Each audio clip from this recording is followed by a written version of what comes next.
Hello everyone. आज की class में हम चर्चा करेंगे पाश्चात्य दर्शन के जनक, दुनिया को एक नई तरीके की सोच और एक नई विचारधारा से अवगत कराने वाले उस शख्सियत को जानेंगे आज, जिन्होंने खुद जहर पी करके और आज दुनिया को एक नया प्रकाश, एक नई किरण और एक नई सोच के साथ जीवन जीने के लिए मानवता के और मानवीय मूल्यों के दहलीज पर खड़ा करके अपने जीवन का बलिदान दिया था। ये थे सुकरात। इन्हें पाश्चात्य दर्शन का जनक कहा जाता है। प्राचीन यूनान के ये एक महान दार्शनिक थे। जन्म इनका 469 ईसा पूर्व में हुआ था। बुद्ध के जन्म के लगभग 150-200 वर्ष बाद यूनान के एथेंस में शहर था, वहां पे इनका जन्म हुआ था। पिता जो थे वो मूर्तिकार थे और माता एक दाई का काम करती थी। सुकरात का जो जीवन था बहुत सरल था, बहुत सादगीपूर्ण था। किसी तरीके का कोई बाहरी आडंबर उनके जीवन में नहीं था। धन संपत्ति से ये पूरी तरीके से विरक्त रहे, दूर रहे। और शुरुआती दिनों में इन्होंने अपने पिता के साथ में उनके जो पारंपरिक पारिवारिक कार्य था मूर्ति कला, उसमें काम किया। लेकिन बाद में उन्होंने अपने जीवन को सत्य की तरफ, नैतिकता की और ज्ञान की खोज की तरफ समर्पित कर दिया। और पूरा जीवन सत्य, नैतिकता और ज्ञान, इन मानवीय मूल्यों के लिए उन्होंने समर्पित कर दिया। मानवीय मूल्य इन्हें इसलिए कहा जाता है क्योंकि ये मूल्य की अपेक्षा आप सिर्फ मानव से कर सकते हैं, और पृथ्वी पर जो जीव जंतु हैं उनसे ऐसी उम्मीद नहीं की जा सकती है। मानव के अंदर हम सत्य, नैतिकता और ज्ञान, और बिना इसके मानव का जो जीवन है वो अधूरा है। बात उस समय की हो रही है जब शासक जो है वो पूरी तरीके से निरंकुश है। लोकतंत्र जैसा कोई सिद्धांत नहीं है। एक बड़े मास को कंट्रोल करना है। धीरे धीरे राजा पावरफुल होता जा रहा है, उसके पास शक्तियां हैं और वो अपनी प्रजा को उस अवस्था में कंट्रोल में रखना चाहता है, उसके सामने कोई क्वेश्चन ना हो, वो सवाल ना करे, उसके पास इतना बुद्धि और विवेक ना हो कि वो सामने राजा से कोई सवाल, राजा से किसी तरीके की डिमांड या और तरीके की स्थितियां पैदा ना करे। ऐसे समय में सुकरात का जन्म होता है। वो सत्य को पकड़ लेते हैं, नैतिकता को पकड़ते हैं, ज्ञान को पकड़ते हैं और उसकी खोज में लग जाते हैं। खुद तो इन्होंने कोई किताब नहीं लिखी, कोई पुस्तक नहीं लिखा, लेकिन जो उनके शिष्य थे प्लेटो और जेनोफोन, इन लोगों ने उनकी रचनाओं को, जो उनकी बातें थी उनको रचनाबद्ध किया और उस रूप में सुकरात के जो विचार हैं वो मिलते हैं। इन्होंने जो एथेंस थे उनके युवाओं को प्रश्न उत्तर की शैली के माध्यम से सत्य की खोज करना सिखाया। क्वेश्चन आंसर करेंगे आप तो आप सत्य की खोज कर पाएंगे। और जब इस तरीके की स्थिति इन्होंने पैदा किया, यही शैली सुकरात मेथड के नाम से प्रसिद्ध हो गई। लेकिन ये सबको पसंद नहीं आई और शासक को तो विशेष रूप से पसंद नहीं आनी थी। कारण बिल्कुल स्पष्ट था, क्योंकि शासन करना मुश्किल हो जाता, लोगों को नियंत्रित करना मुश्किल हो जाता और वो इन चीजों को राज्य के खिलाफ मानने लगा। और फिर युवाओं को भटकाने का आरोप उसके ऊपर उनके ऊपर लगाया गया, शासक के द्वारा, अदालत के द्वारा। और नगर के देवताओं में विश्वास न करने का आरोप लगाया गया और इन दो आरोपों के तहत उन्हें मृत्युदंड का की सजा दी गई। जेल से भागने का उनके पास अवसर था, उनके फॉलोअर्स थे, वो उन्हें इस तरीके का अवसर दे रहे थे। इसके बावजूद भी उन्होंने कानून का सम्मान करते हुए कि कानून ने हमें ये सजा दी है तो उस सजा को मैं स्वीकार करता हूँ, और उन्होंने विष पी करके मृत्यु को स्वीकार कर लिया। जो उनकी मृत्यु है वो फिलॉसफी के इतिहास में एक बहुत महत्वपूर्ण घटना मानी जाती है, क्योंकि जो व्यक्ति जीवन भर सत्य की खोज में रहा, ज्ञान की खोज में रहा, नैतिकता की खोज में रहा, उस व्यक्ति ने अपने ना रहने का भी जो रीजन चॉइस चूज किया, उसने भी एक बहुत बड़ा पीछे अर्थ और अपने आप में एक निहितार्थ छोड़ के चला गया। सत्य और नैतिकता के लिए उन्होंने अपने जीवन का बलिदान कर दिया। अगर उनकी शिक्षाओं की बात करें तो थोड़ा यहाँ से बड़ा इम्पोर्टेंट है और इसको आपको समझना है। डायरेक्ट भी कुछ क्वेश्चंस पूछे गए हैं। सुकरात से सीधे क्वेश्चन भी यूपीएससी में 2020 में पूछा गया था। थोड़ा सा समझिएगा। पहली उनकी जो शिक्षा थी, स्वयं को जानो, और ये बहुत बड़ी शिक्षा थी। आज भी ये शिक्षा बहुत मायने रखती है। स्वयं को जानना। बहुत से लोग, उम्र बीत जाती है, खुद को जानने का कभी समय नहीं निकाल पाते या कभी कोशिश ही नहीं करते कि हम खुद को जानें। हम दूसरों को कॉपी कर रहे होते हैं, दूसरों को फॉलो कर रहे होते हैं और हम कभी यही नहीं जान पाते कि हम क्या हैं। जैसे कोई किसी स्टूडेंट की अगर हम बात करें तो वो अगर इस पर ध्यान ही नहीं देगा कि मैं कौन हूँ, मेरी रुचि क्या है, मेरी क्षमता क्या है, और अगर उसको ये पता चल जाए कि मेरी रुचि ये है, मेरी क्षमता ये है, और फिर उस हिसाब से वो चीजों का चयन करे, तो वो ज्यादा सफल हो सकता है, ज्यादा संतुष्ट हो सकता है। लेकिन अगर पता चला कि वो किसी को कॉपी कर रहा है, किसी को फॉलो कर रहा है, तो वैसे में अपने को न जान पाना फिर जीवन का एक बहुत बड़ा लॉस होता है। तो सुकरात ने पहला ही अपनी शिक्षा दी कि know your self. Know the your the self. यहाँ पे दी का मतलब योर सेल्फ। उनके अनुसार सच्चा ज्ञान भीतर झांकने और आत्मज्ञान प्राप्त करने से मिलता है। स्वयं के भीतर जब तक हम नहीं झांकेंगे हमारे अंदर, अब इस चीज को अगर मेटा साइंस मेटाफिजिक्स के दृष्टिकोण से समझिए तो देखिए,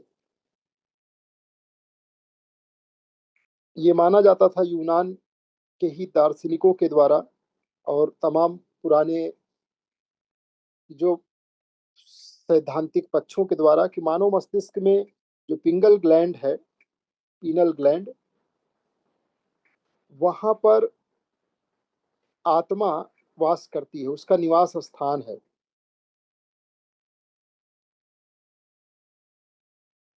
और मनुष्य का जो शरीर है वो एक साधन के रूप में, गाड़ी के रूप में है, जैसे ड्राइवर अपनी सीट पे बैठता है। और आत्मा को सब पता है। अपने आप से अगर आप बात करेंगे तो आपको सारी चीजों की जानकारी मिलेगी। इस तरीके से इस सिद्धांत को रखा गया कि अगर आप अपने आप को जानने का प्रयास करें तो आप सारी चीजों को समझ सकते हैं, ज्यादा बेहतर समझ सकते हैं, ज्यादा गहराई तक समझ सकते हैं। और सच्चा जो ज्ञान है वो आपको अपने भीतर झांकने से मिलेगा, अपने आप से मिलेगा, वो कहीं बाहर नहीं मिल सकता।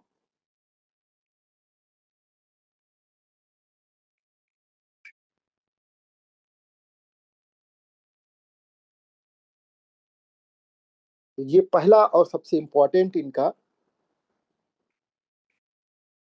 कॉन्सेप्ट था, सबसे महत्वपूर्ण शिक्षा थी स्वयं को जानने की। कबीर ने भी स्वयं को जानने पर सबसे ज्यादा फोकस किया था। उन्होंने मैं कौन हूँ उसको इस तरीके से परिभाषित किया कि मैं शुद्ध बुद्ध अविनाशी चेतन जीव स्वरूप हूँ। और जितना ज्यादा बुद्ध ने भी इन्हीं चीजों के बारे में काफी ज्यादा अपने शिक्षाओं के माध्यम से व्यक्ति को अंतर्मुखी विकास के रास्ते से आगे बढ़ने का मार्ग दिखाया है।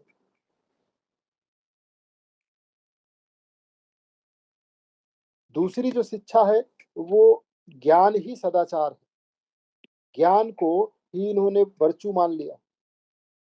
सुकरात का मानना था कि सही ज्ञान प्राप्त करने वाला व्यक्ति कभी भी बुरा कार्य नहीं करता है। ज्ञान सही होना चाहिए।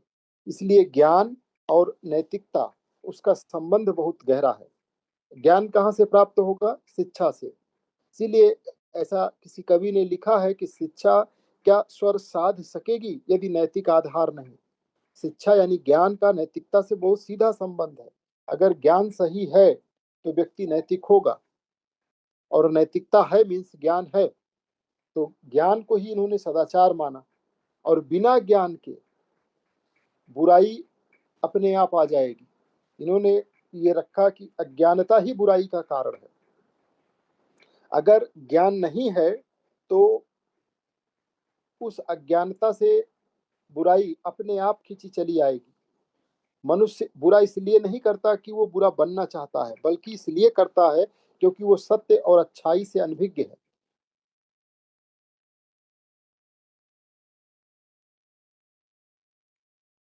तो बहुत से लोग ऐसे हैं जिनको इन चीजों के बारे में नहीं पता। बहुत सिंपल सा एग्जांपल, ज्ञान और अज्ञानता।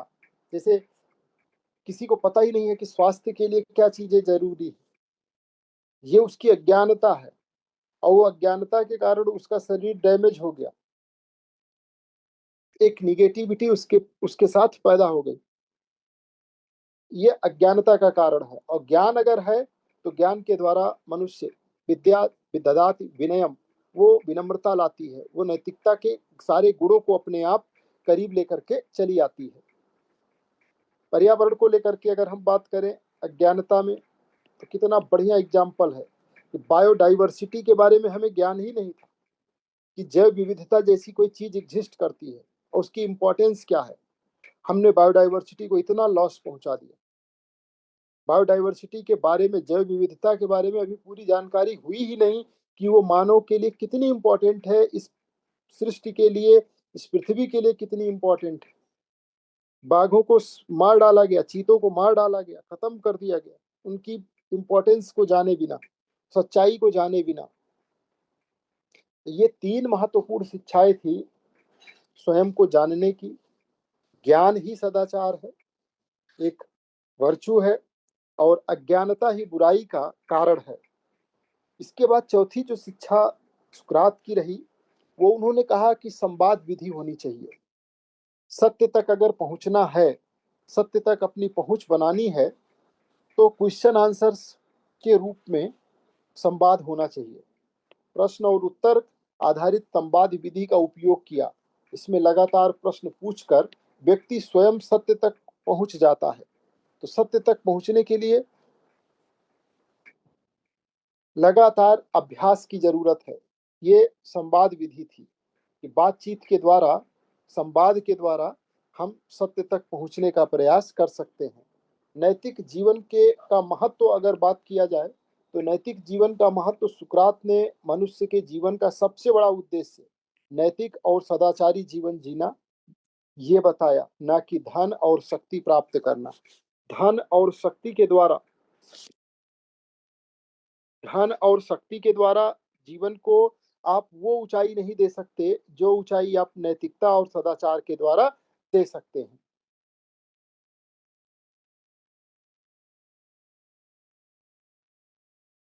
एक एग्जाम्पल समझिए, अगर कोई ब्यूरोक्रेट्स है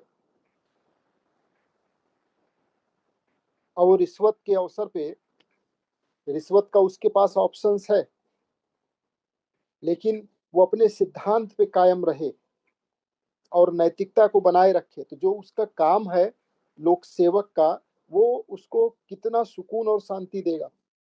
लेकिन वही अगर गलत तरीके से भ्रष्टाचार से धन अर्जित करता है, या शक्ति अर्जित करता है, शक्ति का दुरुपयोग करता है, तो वैसे में उसके पास एक भय पैदा होता है, एक अशांति पैदा होती है, और वो उसके जीवन को अस्थिर करती है। इसके बाद आत्मा की श्रेष्ठता की बात किया सुकरात ने। सुकरात ने कहा कि जो आत्मा है वो मनुष्य का सबसे महत्वपूर्ण तत्व है। इसलिए मनुष्य को आत्मा की शुद्धि और विकास पे ध्यान देना चाहिए। आत्मा की शुद्धि और विकास पर ध्यान देगा, आत्मा के विकास पर, आत्मा की शुद्धि पर, तो व्यक्ति जो है वो भौतिक सुखों की ओर ज्यादा झुकेगा नहीं। उसका झुकाव ज्ञान की तरफ होगा, सदाचार की तरफ होगा, आध्यात्मिक विकास की तरफ होगा। और जब इस तरीके की चीजों की तरफ झुकाव होगा, तो नैतिकता और अन्य जो मानवीय मूल्य हैं वो अपने आप उसकी तरफ शिफ्ट होने लगेंगे। सत्य के लिए संघर्ष की बात किया सुकरात ने।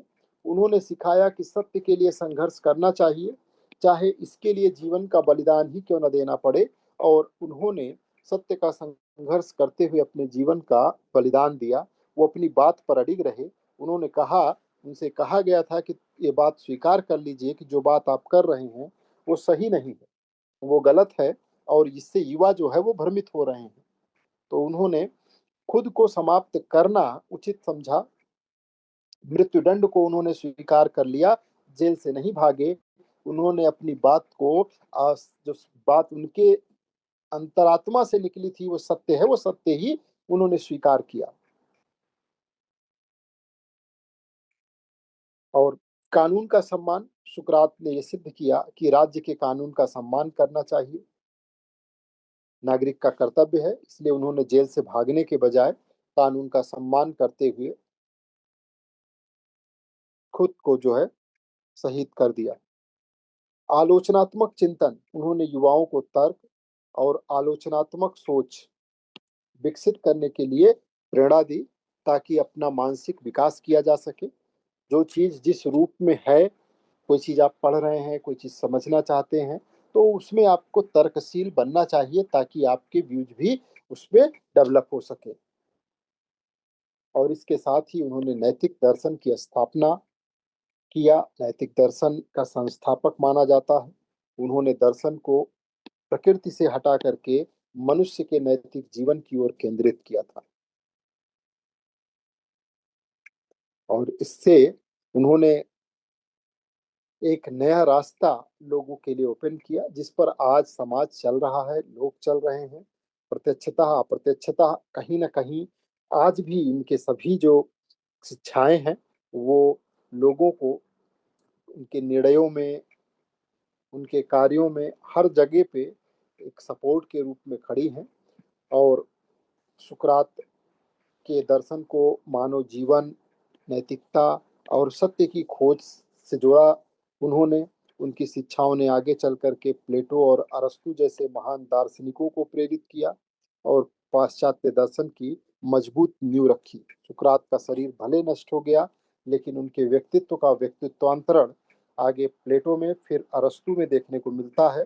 और वो सिलसिला जो सुकरात ने शुरू किया था, जिस सत्य की खोज, जिस सत्य को, जिस ज्ञान को, जिस नैतिकता की नींव उन्होंने रखी थी, उस नींव पर एक बड़ी और भव्य इमारत तैयार हुई। और वो इमारत आज भी आपके बीच में विद्यमान है। आज लोकतंत्र जैसी जो संस्था दुनिया में देखने को आपको मिलती है, उसका बीजारोपण यहीं से होता है, इस सोच से होता है, इसी विचारधारा से होता है।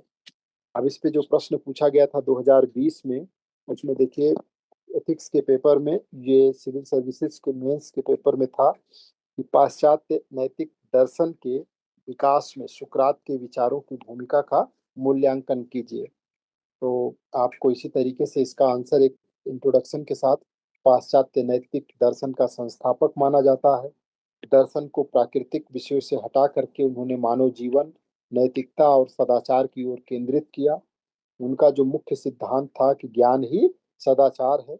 सुकरात के अनुसार मनुष्य बुराई इसलिए करता है क्योंकि वो सत्य और अच्छाई के ज्ञान से वंचित होता है। तो उसको सत्य और अच्छाई का अगर ज्ञान करा दिया जाए कि ये चीज सही है, ये गलत है, तो आप उसको सही पे ला सकते हैं, गलत से रोक सकते हैं। इसलिए शिक्षा और ज्ञान के माध्यम से नैतिक समाज का निर्माण किया जा सकता है। सुकरात की जो संवाद पद्धति है, उसने आलोचनात्मक चिंतन और तार्किक विवेचना को बढ़ावा दिया। स्वयं को जानो का सिद्धांत दिया और कहा कि अप, अपरिचित जीवन जीने योग्य नहीं है। जो जो अपरिचित है, मतलब ऐसा जीवन, मनुष्य को अपने जीवन और अपने कर्मों का निरंतर आत्मनिरीक्षण करना चाहिए। अगर आप अपने आप से अपरिचित हो, अपने को जान नहीं रहे हो, खुद को नहीं पहचाना, तो जो जीवन है वो जीवन जीने योग्य नहीं है। एक व्यक्ति जो है वो समय समय पे अपने कार्य का, अपने निर्णयों का समीक्षा करे, मूल्यांकन करे, और जो उसकी गलतियां हैं उसमें लगातार सुधार करने का प्रयास करे, तो वो अपने को ज्यादा प्रभावी और ज्यादा मजबूत बना सकता है। इस प्रकार सुकरात ने नैतिक दर्शन को तर्क, आत्मज्ञान और सदाचार के विकास पर विकसित किया। जिससे आगे चल कर के प्लेटो और अरस्तु के दर्शन को गहराई से प्रभावित किया। ठीक है, तो इस तरीके से आप इसका आंसर लिख सकते हैं, जिसमें लगभग लगभग जितनी बातें हैं वो आपने कवर कर ली। एक इस आंसर आप इस तरह से इसका डिजाइन कर सकते हैं। इसमें कुछ बातों को और भी जोड़ा जा सकता है, बाकी पर्याप्त है।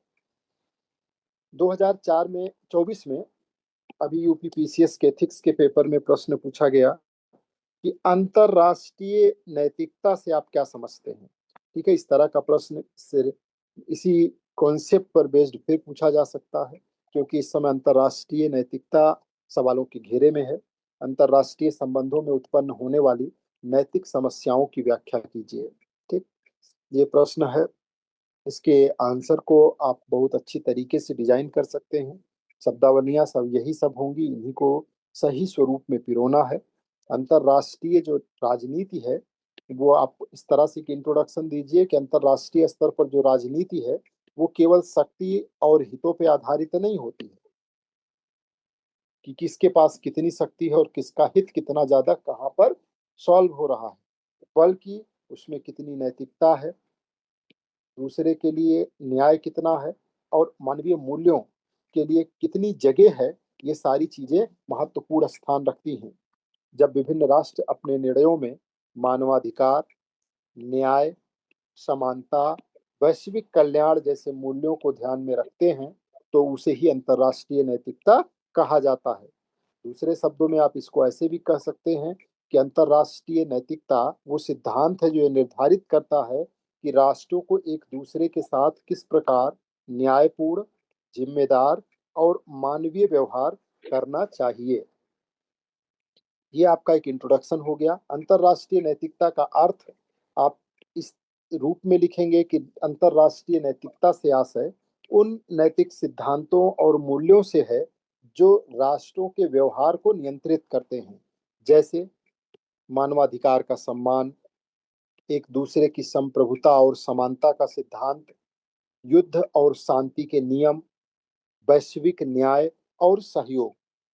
ये सारी चीजों को अगर अंतर्राष्ट्रीय स्तर पर रखा जा रहा है तो उसे ही हम अंतर्राष्ट्रीय नैतिकता कहेंगे। इसका उद्देश्य केवल राष्ट्रीय हित नहीं बल्कि वैश्विक कल्याण होना चाहिए। जैसे हमारे यहाँ कहा जाता है वसुधैव कुटुंबकम। अंतर्राष्ट्रीय संबंधों में जो दूसरा फेज है प्रश्न का, उत्पन्न होने वाली नैतिक समस्याएं क्या क्या है, तो उसमें राष्ट्रहित बनाम वैश्विक नैतिकता। अमेरिका के सामने यही समस्या है कि उसको वैश्विक नैतिकता से कुछ नहीं लेना देना है, उसे सिर्फ और सिर्फ राष्ट्र हित दिखाई देता है। तो अक्सर राष्ट्र अपने राष्ट्रीय हित को सर्वोपरि मानते हैं, जिससे नैतिक मूल्यों की अनदेखी हो जाती है। वैश्विक कई देश आर्थिक हितों के कारण मानवाधिकार उल्लंघन करने वाले देशों के साथ भी व्यापार जारी रखते हैं, और कुछ देश ऐसे हैं जो इस तरह की चीजों को सपोर्ट करते हैं। युद्ध और मानवीय संकट, युद्ध के दौरान नागरिकों की सुरक्षा, युद्ध बंदियों के अधिकार, मानवीय सहायता जैसे मुद्दे बड़ी नैतिक चुनौती पैदा करते हैं, और इसमें कई निर्दोष नागरिक होते हैं जो बेचारे मारे जाते हैं। वहीं तीसरा अगर पॉइंट रखेंगे तो मानवाधिकार बनाम संप्रभुता। कभी कभी किसी देश में मानवाधिकार उल्लंघन होता है, लेकिन अन्य देश हस्तक्षेप नहीं कर सकते क्योंकि ये राष्ट्रीय संप्रभुता का प्रश्न बन जाता है। वैश्विक असमानता, अमीर और गरीब देशों के बीच में आर्थिक असमानता भी एक नैतिक समस्या है। जैसे विकसित देशों द्वारा संसाधनों और तकनीकी पर अधिक नियंत्रण है, और जिस वजह से जो विकासशील या अल्प जो है विकसित देश हैं उनके साथ समस्याएं पैदा होती हैं। उसके अलावा पर्यावरणीय नैतिकता, जलवायु परिवर्तन और पर्यावरण संरक्षण में देशों की जिम्मेदारी को लेकर के नैतिक विवाद होते हैं। विकसित देशों के द्वारा अधिक प्रदूषण करने के बावजूद विकासशील देशों पर भी समान नियम को लागू करने का बार बार प्रयास किया जाता है। उसके अलावा एक बहुत बड़ा संकट है शरणार्थियों का संकट। युद्ध और आपदा के कारण लाखों लोग शरणार्थी बन जाते हैं, लेकिन कई देश उन्हें स्वीकार करने से हिचकिचाते हैं। तो इस तरीके से अंतर्राष्ट्रीय संबंधों में नैतिकता का उद्देश्य शक्ति राजनीति को संतुलित करना और वैश्विक न्याय को बढ़ावा देना है। यदि राष्ट्र केवल स्वार्थ के बजाय मानवता, सहयोग और न्याय के सिद्धांतों को अपनाएं तो विश्व में अस्थायी शांति और विकास संभव हो जाता है। तो इस तरीके से आपको अपने आंसर को डिजाइन करने का प्रयास करना है, लिखने का प्रयास करना है, ताकि मैक्सिमम चीजें उसमें कवर हो जाए। पॉइंट वाइज कोशिश करें कि पॉइंट वाइज चीजों को डिकोड करें, समय बच जाता है। और दूसरा, आपका आंसर ज्यादा इफेक्टिव और प्रभावी हो जाता है। जहां जिस प्रश्न में संभव हो वहां ऐसा करने से ना चूकें। तो आज की क्लास में हमने सुकरात के बारे में पूरा जान लिया, और इन सिद्धांतों के साथ थोड़ा सा पेपर और पेन पे 10-15 मिनट आपस में चीज़ों को कोरिलेट कर लीजिए।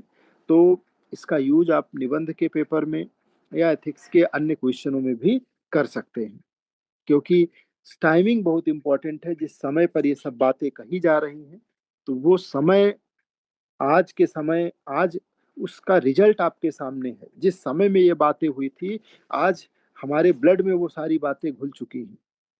मानव के मस्तिष्क का सेटअप चेंज हो चुका है। यानी कि एक सॉफ्टवेयर का निर्माण किया सुकरात ने मानव मस्तिष्क के, जिस पर आज पूरा का पूरा सेटअप रेडी है। और वो धीरे धीरे धीरे धीरे प्रभावी होता चला गया। जिन लोगों ने जितनी जल्दी इन सिद्धांतों को एक्सेप्ट किया, उन कंट्रीज ने उतना ज्यादा प्रगति किया। और वर्तमान परिवेश में चूंकि चुनौती इसलिए बन गई, क्योंकि जो शासक था उसका मानसिक विकास उतना नहीं था। वो एक संकीर्ण सोच का व्यक्ति रहा होगा, वो अदालतें संकीर्ण रही होंगी, जिन्होंने जनता इस डर में इस व्यक्ति को मार दिया। और ऐसा एक दो के साथ नहीं हुआ है। जो संकीर्ण सोच के लोग रहे हैं, उन्होंने ऐसे, जो ब्रॉड माइंडेड लोग रहे, जिन्होंने लोग समाज को रास्ता दिखाने का काम किया, राष्ट्र निर्माण का काम किया, चाहे वो स्वामी दयानंद सरस्वती हो, महात्मा गांधी हो, या इंदिरा गांधी हो, तो ऐसे तमाम लोगों को आप देखेंगे कि अपना अब्राहम लिंकन हो, इन्हें अपना जीवन का बलिदान दे करके, अपने जीवन को समाप्त करके, और फिर बाद में लोगों ने उन्हें समझा। तत्काल परिस्थिति में लोग नहीं समझ पाए, तो उतना नहीं समझ पाए जितना उन्हें समझना चाहिए था। बाकी जिन्होंने समझा, जिन्होंने उस परिपाटी को अडॉप्ट किया, तो उन्होंने अब अपने अंदर व्यक्तित्वांतरण कर लिया। प्लेटो के अंदर सुकरात का व्यक्तित्वांतरण हुआ, और फिर अरस्तु में वो आगे शिफ्ट हुआ, और फिर धीरे धीरे धीरे धीरे वो दिया एक प्रकाश का प्रज्वलन इतना तीव्र किया कि आज वो सारी बातें लोगों के बीच में कहीं ना कहीं एक रास्ता के रूप में, एक मंजिल के रूप में बन गई है। तो ये महत्वपूर्ण विचारक हैं। इसके अलावा पाश्चात्य के कुछ और भी विचारक हैं, जिनकी एक साथ हम चर्चा कल की क्लास में करेंगे। और इसके बाद में साथ ही साथ आपको क्वेश्चंस भी देखते चलना है, शब्दावलियों का भी विस्तार करना है, उस पर भी चर्चा की जाएगी। 30-40 क्वेश्चंस जब हम डिस्कस कर लेंगे, तो आपकी आंसर राइटिंग का मार्ग एथिक्स के पेपर में काफी अच्छी तरीके से ओपन हो जाएगा।